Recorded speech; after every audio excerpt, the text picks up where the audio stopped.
Welcome to The Romantic Side of Suspense with Sarah Hemmerker.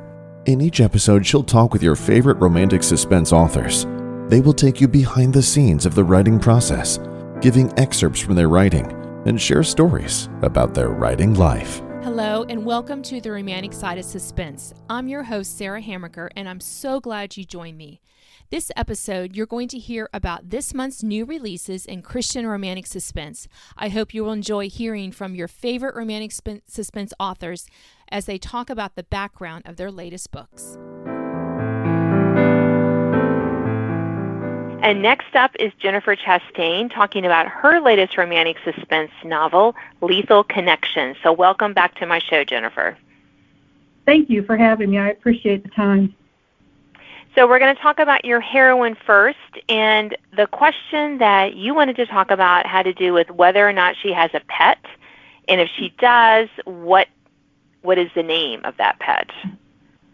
Right. My heroine is named Caitlin and Daniels, and she has a pet cat. He's a Siamese, and she named him Houdini. Ah, I love that. He's a little. He escapes a lot, I guess. Yeah, he's an escape artist, Yeah. Well, Siamese. I actually own 3 Siamese. They are such interesting cats because they're highly intelligent. So I am not surprised that Houdini in your story is a great escape artist. Yeah. He shows up at the odd. Shows up at the oddest times. Yeah. The cats they're their own people, so they're not as pliable as dogs. No, they aren't. So, what about your hero? What is holding him back from finding love in this story? My hero is Travis Beckett, and I had to really think about that. Of course, it's part of figuring out who your hero is too. But actually, the past and the present are actually clashing. So he's, there's dangerous choices he's made in the past, and now that something, the big, inciting incident that has happened, he's had to make more, dangerous choices. He's been living on the edge, I guess, and he's been part of WITSEC. So, he and then he finally left. So WITSEC, which you can do, and I found that out. So he decided he didn't want to be under their control anymore. So basically he's been off grid. So the past has really affected how he deals with the future and relationships. Ah, yes, definitely. I love how complex we can make our characters. So let's talk about the villain, and feel free, as I always tell my guests, feel free to use the they pronoun if you need to cloak the identity, but what is one redeeming quality about your particular bad guy or gal? They are loyal. And that can be a very gray area because, loyalty to a family, loyalty to just an idea, or loyalty, to, how do I want to word this? The loyalty factor, you look at mafia folks, they're loyal to the family, right? Mm-hmm. So, right. There's a loyalty factor in there because, you did this person wrong, so I'm loyal to this person regardless of their morals or their character or their criminal background. He's still loyal regardless. Mm-hmm. Of how that person is perceived by society. Yeah, that's definitely can be a good quality, but people can take it to the extreme, like you had mentioned.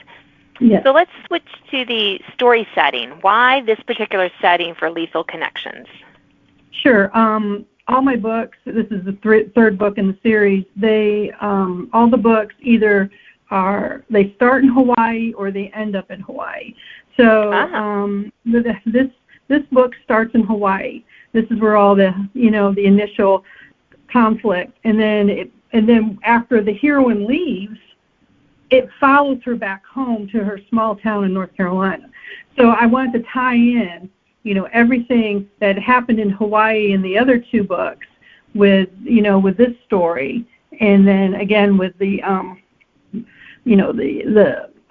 law enforcement and everything in that same small town that I used in the first two books. So that way I can springboard other stories too, off the police force or other folks that are in the town. Ah, nice.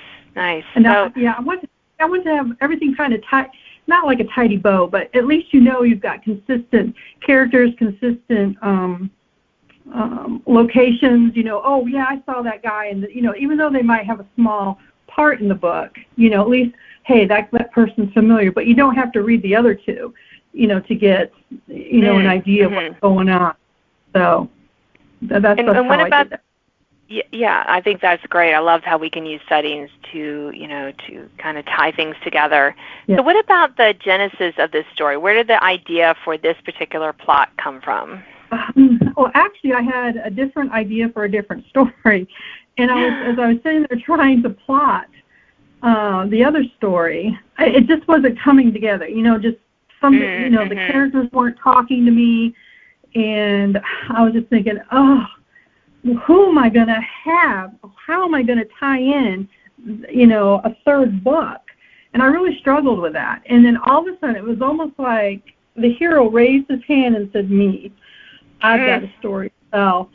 And I'm like, okay, let's talk. And this guy's a talker anyway in the story. But a lot of times, though, his talkativeness kind of covers up for what he's hiding, too. So even though he talks a lot, he's not saying a whole lot either. You have to really dig deep with this guy. So, I did hit a roadblock, with a couple scenes, but it's because he just didn't want to talk to me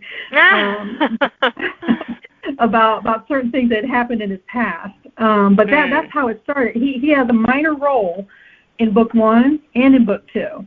Very, he was just like a supporting character, and I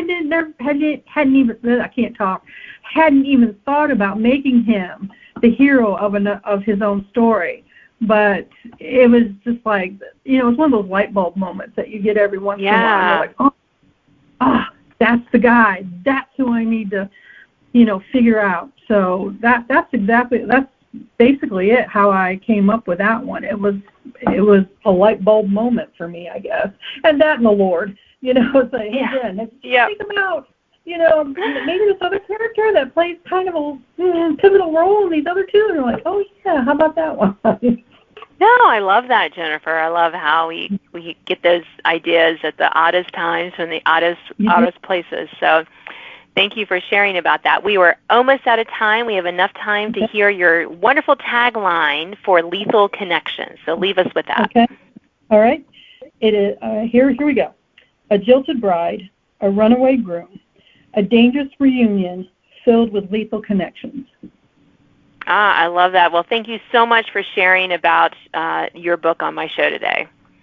I really appreciate you, sharing and getting the word out about my new release.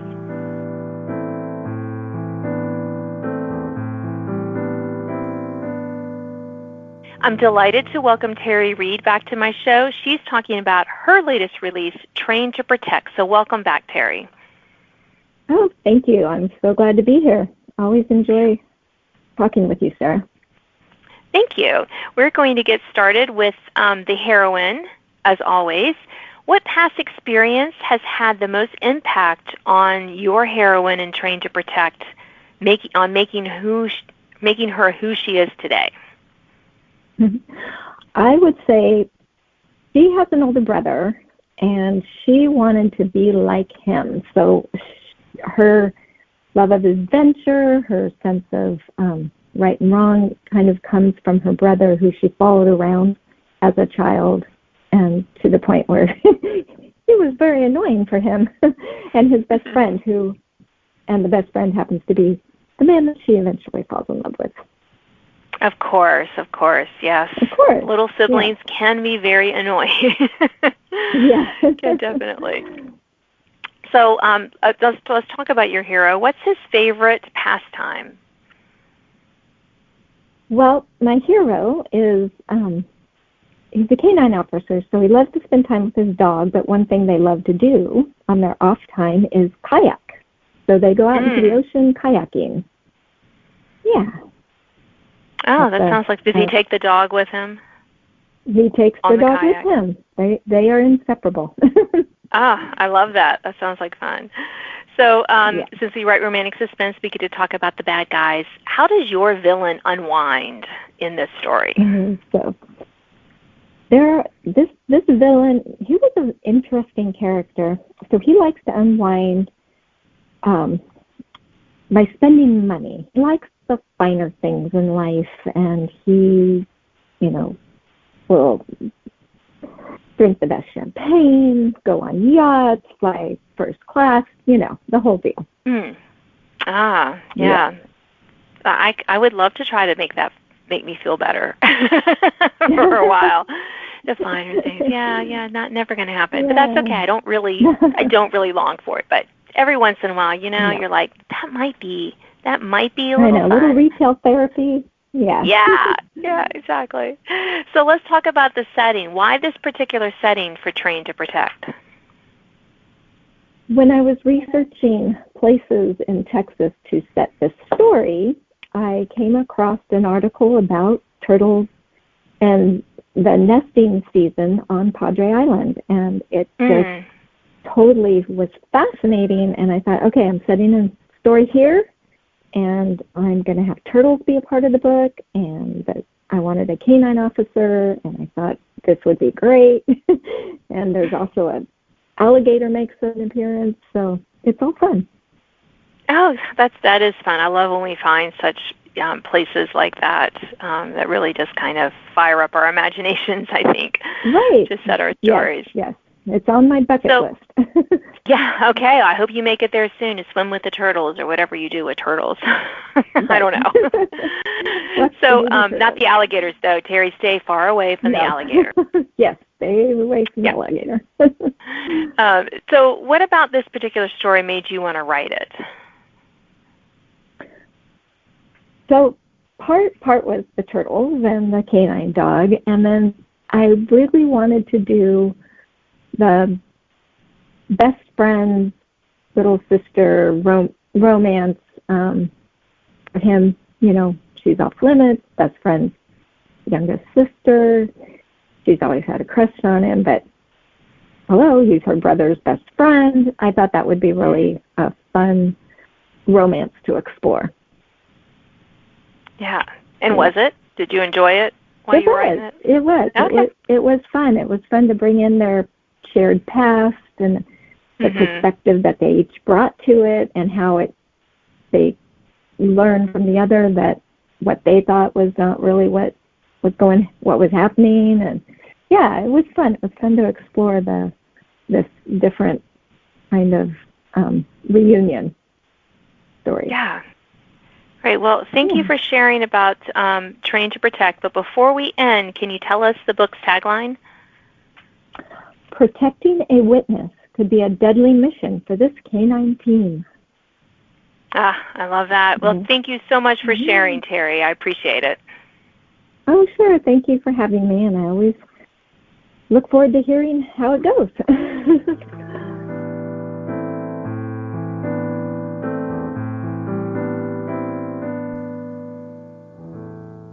Next up, I have Robin Patchen talking about her latest romantic suspense, Protecting You. So welcome back to my show, Robin. Thank you. Glad to be here. So let's start with your heroine. What past experience has had the most impact on making her who she is today? Wow, that's a good question. When Alyssa was 12 years old, she was trying to prove to her parents that she was old enough to babysit her little sisters. So her parents they were gone, but they hired a babysitter. So while the babysitter was playing with her sister, she decided to cook dinner. And her mom had gotten a frozen pizza, so she just put that sucker in the oven and thought, I've got this under control. But she forgot to take the cardboard off from the bottom, and it set fire and actually set fire to the whole to the kitchen. And if not for the babysitter who called the fire department, the whole house would have burned down. She was like, cut it out. And the babysitter's like, let's just check. And then So it wasn't even really the fire, but it was after, because she overheard her dad kind of furious at what had happened and all the damage that her mom, she is just a useless, incompetent fool. And she just internalized that. Her whole life she's been trying to prove to her father that she is not useless or incompetent. Yes. Sometimes those things in childhood can have lasting impacts. What about your hero? What is his greatest regret? Oh, gosh. When you he kind of got. Robin, I'm going to have to stop you. You're breaking up a lot. Okay, let me step out of the room. Sometimes it's weird. Sometimes in my office, it's not. Is this better? Yes. So we're gonna do those questions again, because you were breaking a little bit on the first one, but definitely on the hero one, I'm like, yeah, we can't hear that. So okay, we don't want to have that. Let me grab my computer. Just I had made some notes. So yeah. Go ahead. Can I get all my cords in there? Okay, I'm ready. Okay, yeah, that's much better. Yeah, you were a little bit in the beginning, but sometimes that happens, and then but everything kind of smooths out. But it was not smoothing out. So okay. Okay. I'm gonna that's okay. I'm gonna count to 5, and then, so I know what I need to lop off when I edit it and get started again. Okay. Next up, I have Robin Patchen, who's going to talk about her latest romantic suspense, Protecting You. So welcome back to my show, Robin. I'm glad to be here. Thanks. So let's talk about your heroine. What past experience has had the most impact on making her who she is today? Oh, yeah, that's a great question.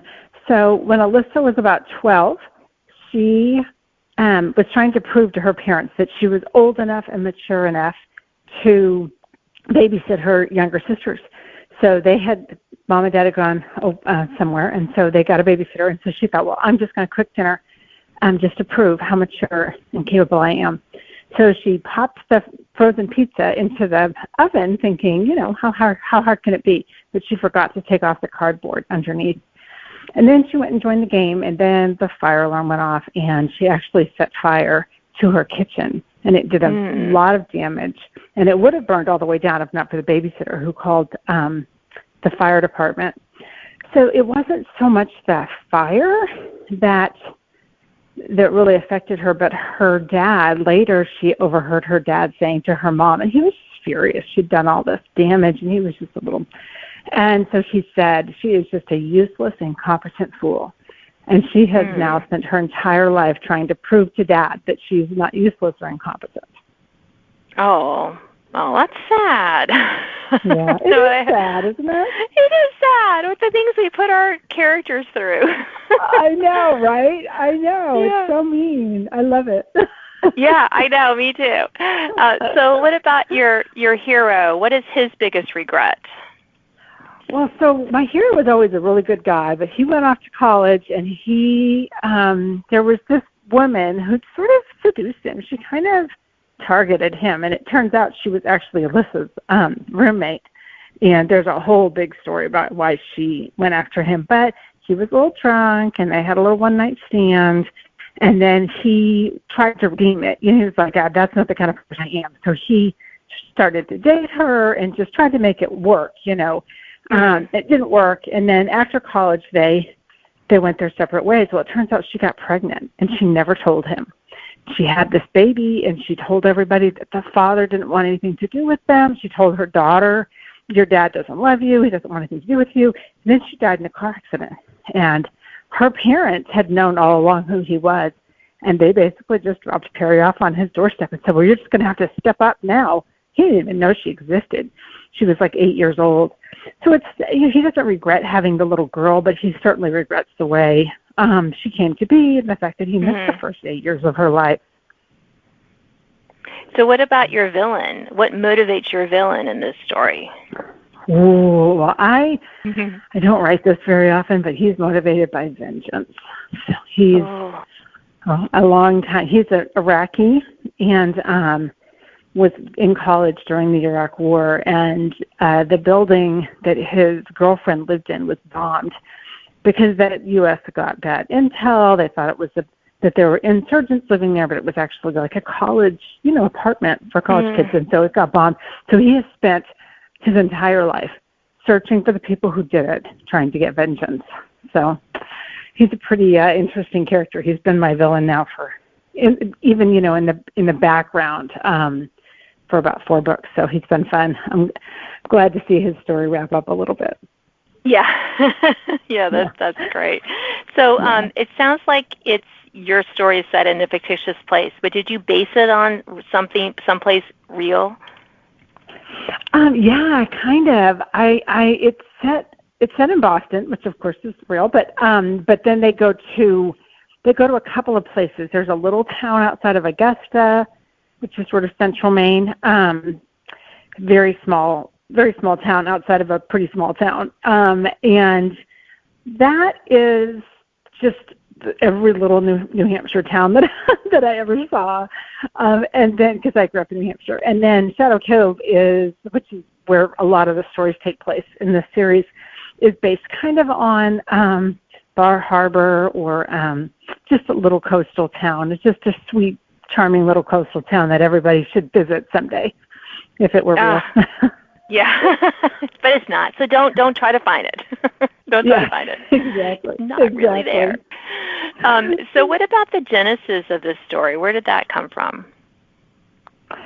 Well, it's very interesting. I knew that I needed to give this bad guy his comeuppance, and so I didn't know how I was going to do that, but I knew he was going to show up in Alyssa's story because she was my next heroine. So I had this image as I was writing the end of Sheltering You, the last book. I had this image of my villain sitting at a dinner table or at, like a cafe table or something with my heroine who had no idea who he was. And so that sort of started the whole thing. You know how you do where you just go like, well, what if? And you just build the whole story from that one little what if. So that was kind of, I just wanted that to be the beginning, them sitting at this table and want the reader to know who he is, even if she has no idea. So that was the start. It was so fun. Yeah, I love it. I love it when we get these little images. It's just so much fun to write. Yes, it is. It is. So we're going to close our short time together, Robin, with what is the book's tagline for Protecting You? Oh, it is in a high-stakes game of deception, 2 rivals must work together to bring down a ruthless terrorist. Ooh, very scary. Very good. All right. That was really exciting. So thank you so much for sharing on my show today. Well, thank you for having me. I appreciate it.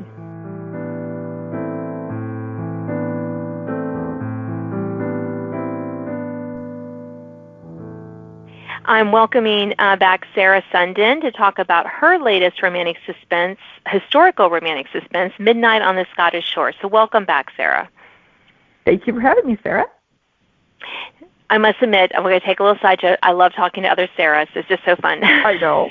Especially when we have the H at the end. The H at the end. I know. Okay. All right. Reining myself in. What does your heroine in this story keep hidden from everyone? Oh, well, she's a spy, so she keeps everything hidden. But she volunteers to be, she is actually with the Allies, but she volunteers to be a Nazi spy so she can get a free ticket to Britain. But then she gets captured. So it's just like the whole story is a mess of secrets. Yeah. I guess she would have to not share a lot with anyone. Oh, yeah. So what about your hero in this story? What's holding him back from finding love? Oh, he has been betrayed in his past. Not by a woman, but by his own brother. And so he has had most of his dreams shattered because of what his brother has done to him. So he does not trust. And he is a law and order, do things right kind of guy. And he meets this woman who is from what he believes, is a Nazi spy. So for somebody who is all about doing things right, this violates all of his principles of loyalty. And, so he's not interested in her at all. Yeah, yes. Yeah, not sure at all what's happening here. Yeah, so we have our villains in this story, and I know you write historical World War II romances, historical romantic suspense, but what's about your villain? What's one redeeming quality about your villain? I know you may have more than one, but... Yeah, well, I think as in with all villains, they believe they're the heroes of their own stories. And when I heard somebody say that in a writing class, like, well, that's it right there.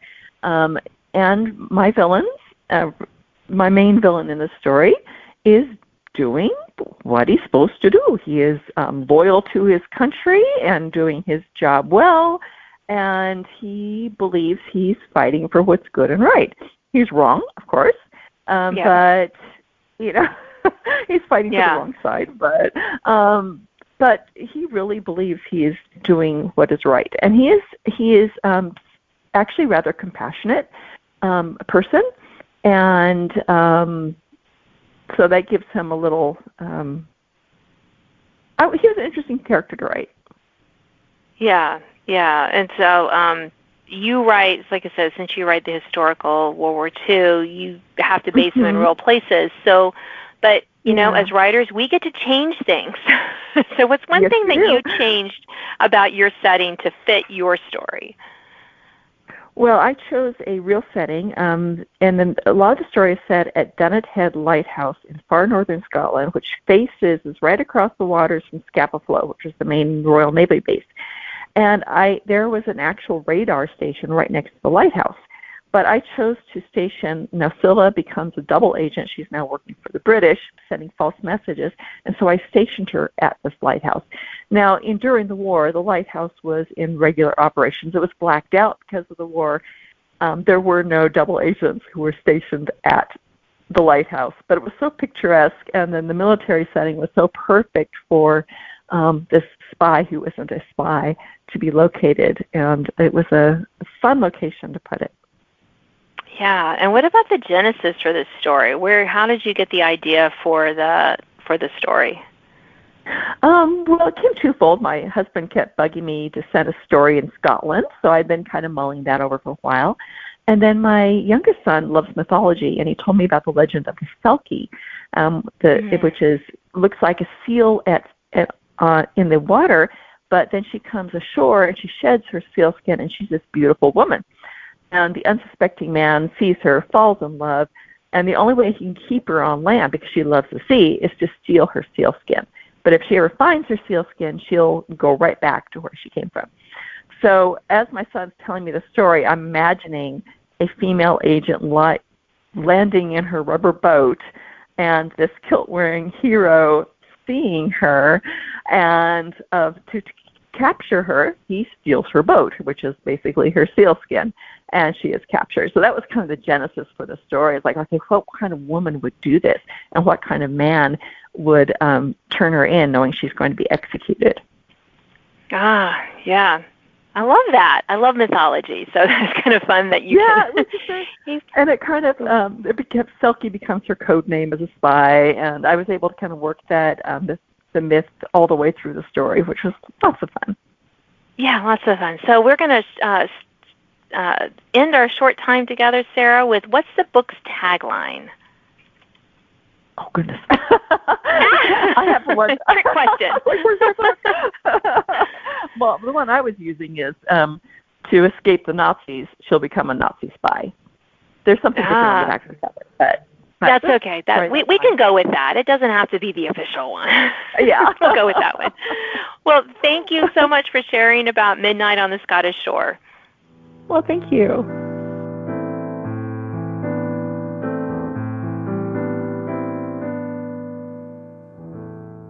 Next, I'm delighted to welcome Lynette Eason back to my show. She's going to talk about her romantic suspense, Serial Burn. So welcome back, Lynette.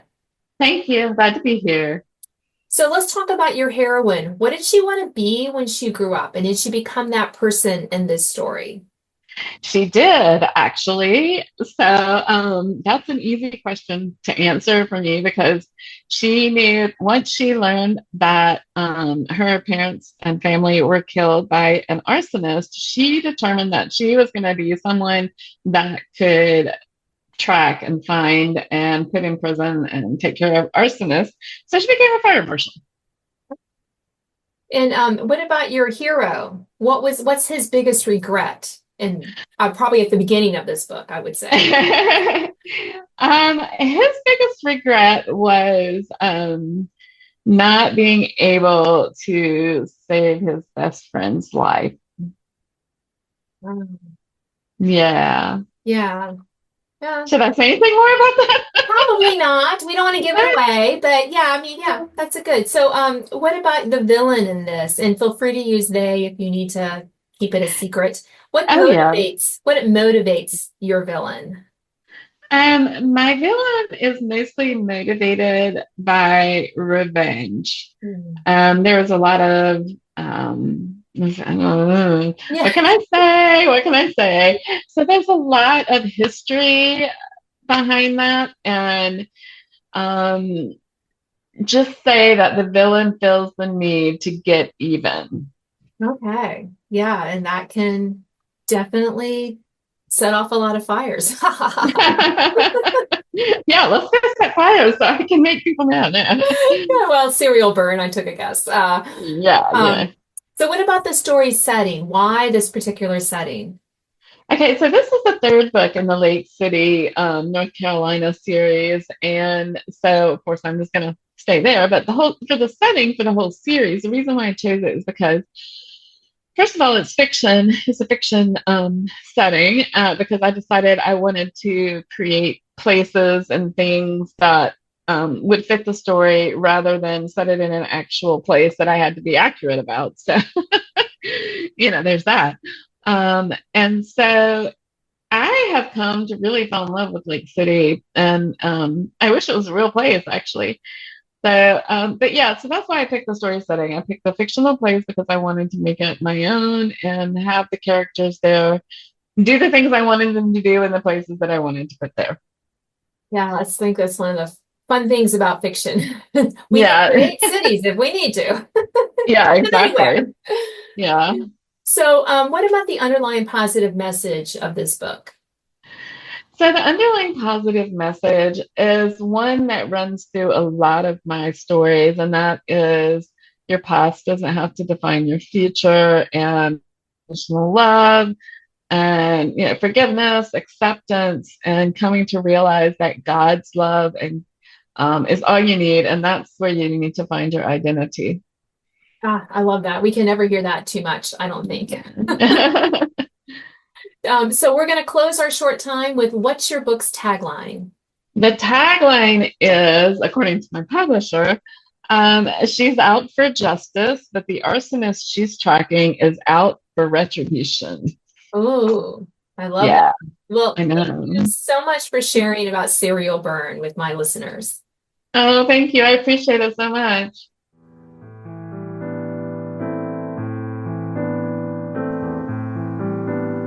I'm delighted to welcome back Elizabeth Goddard with her latest romantic suspense, Storm Warning. So welcome to my show, Elizabeth. Thank you. I'm excited to be here. Thank you. So we're going to start with the heroine. What past experience has had the most impact on making her who she is today?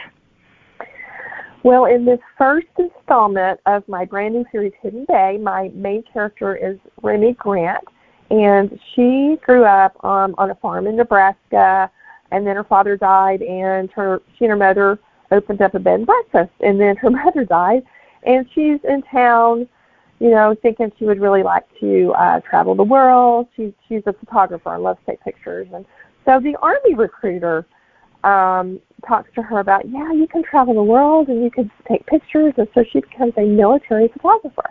And so as time goes on, then she turns into a travel blogger, photojournalist. And the next thing you know, she wakes up in the hospital and she knows she's in danger. And she's in Germany, and she has to make her way back to the States, and she ends up as a lodge keeper at a storm watching lodge in the fictional bay on Washington Coast called Hidden Bay. And so that is where the story starts. So you can see how all of our little choices that we make, right, lead us to the places that we are. Oh, I love that. It is so true, Elizabeth, so true that everything that we do has an impact, big and small, on our futures. So I love it that we can show that in our characters. So that's going to be a fun little trip for her, I'm sure. So now, what about your hero? What's his biggest regret in this story?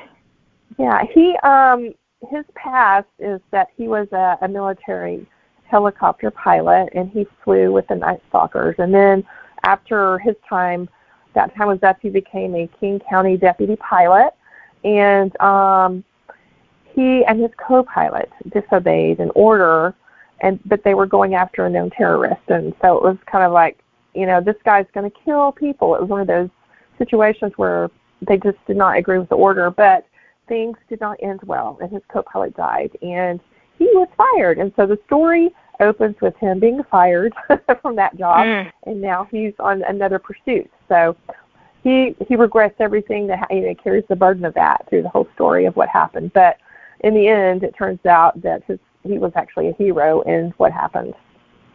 I love we can offer them that redemption and a chance to get it right, to make it right. Yes. Yes. Yeah. Exactly. Yeah. So what about your villain? What motivates your villain in this story? Well, every villain, every person, if you think about it, has our own justifications. For all we know, our justification of something makes us a villain. I don't know. Yep. Yeah, that's true. Has its own justification, and we all tend to justify something that we want. And my villain feels justified by his need for balance in the world, and he's also driven by the need to raise funds to assist in his future goals. And you think about it. That's what every organization, even terrorist organizations, do. They have their justification, and they raise their funds for their future goals. So my villain is about his goals. Yes, yeah, and it sounds like you have your setting is part of your story with storm warning as the title. So I know, kind of interesting that way. So how does the setting move your story forward? It's pretty much like that in all my stories, I think, just because I just love the settings. Well, the Olympic Peninsula is Washington Coast, and it is a stunning city with rocky coast and often violent crashing waves, and it's got a beautiful temperate rainforest, lots of rains and storms. And in this case, the story takes place on the coast in a storm watching lodge in the area of the rainforest, and a storm is coming in, and it's king tide season, and so the characters are really just it just adds all the extra tension and extra intrigue, and just having to battle and fight to survive in a terrible environment, a beautiful environment, but it's a terrible environment too. So the setting plays into the cold, chilling ambiance of a psychological thriller and forces Remy and Hot into survival mode. I love it. That's so, yes. Again, when we can push our characters and we can use all these wonderful outside, and the setting is, that's right. Yeah. The setting can just making it dark instead of, nighttime, midnight instead of noon, and the other things that we can do to make. Yeah, and rain and crashing waves and just the dark forest. I love all of that. Yeah, right. Getting shivers over here. So let's switch to something positive. So not that wasn't positive, but positive as into the message. So what's the underlying positive message of this story? Yeah, well, that's what I love about writing Christian fiction is that our stories, I don't care how, let's say, quote, dark they are, they always can have a redemptive message, right? And hope. There's always hope. So in my story, Storm Warning, it's that God is with us even in the storms of our life, right? Even when we don't know why something is happening to us, He is still on His throne. And I opened the book with a scripture talking about the waves roaring and crashing. And God is the one who makes them roar, but He's on His throne, and we can trust Him, and we're in the palm of His hand. So no matter what's going on, So I believe that's just a very positive message that even in the tension of the story at the end, you're like, God's got me. Yes. Yeah, that's beautiful. I love that. Well, we're going to close our short time together with what's one thing you want readers to know about Storm Warning? Well, it is the first book in a series. My series, Hidden Bay, is an action-adventure romantic suspense, and the book one is a tale of survival and secrets. That sounds so great. All right, well, I'm excited, and I hope the listeners are too. So thank you so much for sharing today, Elizabeth. Thank you for having me. Thanks for listening to The Romantic Side of Suspense with Sarah Hammaker. If you enjoyed this episode, please leave a review. You can sign up to receive notifications of upcoming podcasts and listen to previous editions at sarahhammakerfiction.com.